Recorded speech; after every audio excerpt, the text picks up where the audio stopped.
Entrepreneurs and business owners, this one's for you.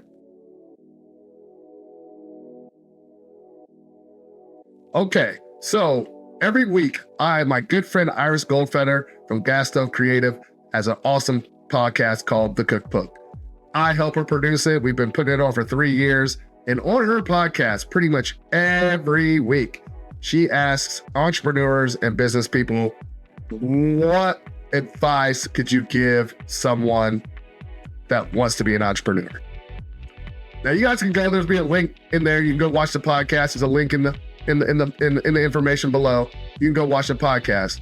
But out there, what advice do you have for entrepreneurs or people thinking about becoming an entrepreneur? I'm going to tell you my piece of advice, okay? This is my piece of advice.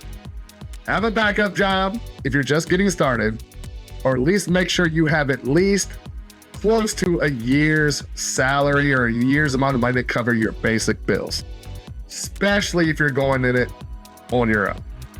Trust me, I've not did that several times. As you heard in that last video, I had to become an entrepreneur the first time. The other 3 times, I didn't listen to probably some of my own advice, and I jumped right in, and it makes it worse.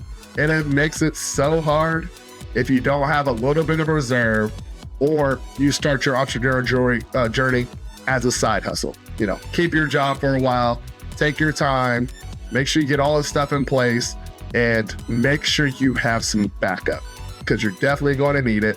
And secondly, if there's anything else I can tell you is make sure you create your brand and have very clear objectives on what you're going to do with your business before you get too far in. Now, don't get me wrong, you can always go back, you can fix it. Everyone's always pivoting. It's part of what happens when you're an entrepreneur, because you never know what's happening.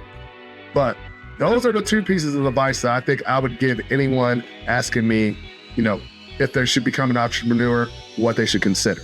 So once again, business owners, hey, let us know in the comments, what are some tips that you would give to someone thinking about becoming an entrepreneur or a new business owner? All right. Patrick Kofi Austin with Social FlyWay, and we look forward to talking to you again here soon. See you later.